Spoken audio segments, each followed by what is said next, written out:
Welcome to today's Explainer. We're jumping right into a truly fascinating text, Chapter 9 of the Bhagavad Gita, famously known as Raja Vidya Rajaguhya Yoga. Now, this chapter sits right at the very heart of the Gita, and it promises to unlock some of the most profound, yet surprisingly practical wisdom ever recorded. Whether you're entirely new to this or you've been studying it for years, the insights we're going to unpack are designed to completely shift your perspective on life, duty, and devotion. But before we really get going, let me just ask you something. What if the ultimate secret to the universe didn't require complex rituals, years of isolation, or immense wealth, but could literally be accessed with just a single drop of water? I know, it sounds pretty radical, right? Well, that's exactly the kind of democratization of spirituality we're about to explore today. Okay, let's dive into this. Here's our roadmap for the explainer. First, the King of Secrets. Second, the Great Cosmic Paradox. Third, the Power of Simple Offerings. Fourth, the Yogic Sema Promise. Fifth, Radical Redemption for All. And finally, Section 6, Modern Life Applications. Starting off with Section 1, the King of Secrets. Why exactly does this chapter hold such a grand title? To truly get this, we have to ground ourselves in the setting of the Gita itself. We are smack in the middle of the chaotic battlefield of Kurukshetra. You've got Lord Krishna and the warrior Arjuna on a chariot, and they are surrounded by intense anxiety, moral confusion, and impending destruction.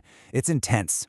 And this battlefield perfectly mirrors the intense materialism, the scramble for power, and the daily anxieties of our modern world.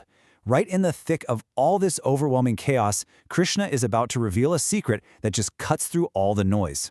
The title of the chapter actually contains two key Sanskrit terms. Rajavidya means the king of knowledge or the king of sciences, and Rajaguhya means the royal secret. But here's the thing. This knowledge isn't a secret because it's locked away in some ancient vault or hidden behind an expensive modern paywall. Not at all. It's a secret because its deepest truth can only really be grasped by a pure, sincere heart. It requires subtle understanding and inner sincerity, not just raw intellectual horsepower. Krishna actually describes this knowledge with 7 incredible attributes. It's sovereign knowledge, the deepest secret, and the supreme purifier of the mind. It is directly perceivable, meaning you can experience it right now, today. It's not just some abstract theory. It perfectly aligns with Dharma, which is essentially the righteous universal order, the natural law sustaining existence. And perhaps most surprisingly, it is joyful and easy to practice, yielding eternal, never diminishing results. Let's be real, it is super rare to find a philosophy that's both incredibly profound and genuinely joyful to live out every single day. Which brings us to Section 2, the Great Cosmic Paradox. Because now we have to confront how the divine actually interacts with our material universe. Now, what's really interesting about this slide is the mind-bending paradox presented in verse 9.4. On one hand, Krishna states, all beings exist in me. But then, right next to it, he says, yet I do not dwell in them. Okay, how can both of those things be true? How can God pervade the entire universe in an unmanifest form, supporting literally everything, but somehow not be confined, limited, or attached to it? Let's make this abstract concept tangible. The ancient text uses the analogy of wind in space. A massive storm moves everywhere, carrying dust and fragrances, but it doesn't attach to or alter the infinite space it occupies. But let's look at a modern science equivalent that makes this absolutely crystal clear. The Global Positioning System, or GPS. Think about it. GPS satellite signals pervade the entire planet. They completely surround your car, constantly bouncing electromagnetic data back and forth, holding your entire journey within their unseen network. So, in a very real sense, your car exists within the GPS network. Yet, the physical satellite itself is definitely not sitting inside your dashboard. It is completely unattached to your vehicle's mechanics, it's totally unaffected if your car breaks down, and it's completely free from the traffic jams you're stuck in. The divine is exactly like that ultimate cosmic GPS, pervading and supporting all of creation through its presence, everywhere at once, yet remaining completely transcendent and unattached. From that massive, macro-level cosmic paradox, Section 3 zooms us right down to the micro-level, the power of simple offerings.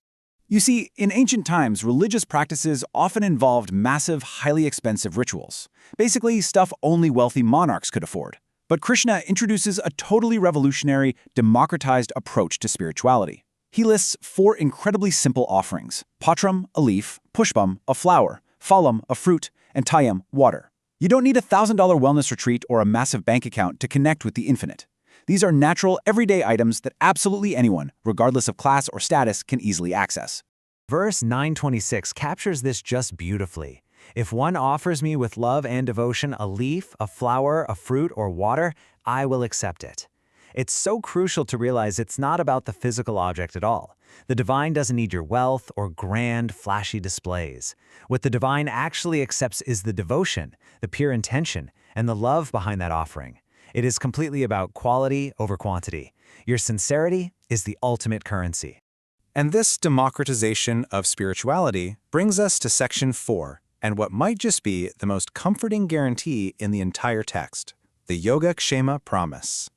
In verse 9.22, we get these two words. Yoga means acquiring what you lack, and kshema means protecting and preserving what you already have. To stick with our modern science analogy, think of that cosmic GPS again. For those who act with exclusive, undivided devotion, Krishna makes a stunning promise to personally carry their burden. Essentially, when you plug your destination into the divine GPS by turning your life into dedicated worship, the system guarantees two things. Yoga, it's going to calculate the route and provide the exact turn-by-turn directions you currently lack to reach your goal. And kshema, it acts like lane assist, keeping you safely on the road to protect you from crashing and losing what you already have. When you align your life with a higher purpose, Providence literally steps in to handle those fundamental worldly anxieties. So we've talked about cosmic guidance and simple offerings. But what about human flaws? That leads us to section 5, radical redemption for all. This is where the text gets incredibly compassionate. Krishna states, even if the most sinful person worships me with exclusive devotion, they should be considered saintly. Declare it boldly that my devotee never perishes. Just let the weight of that sink in for a second.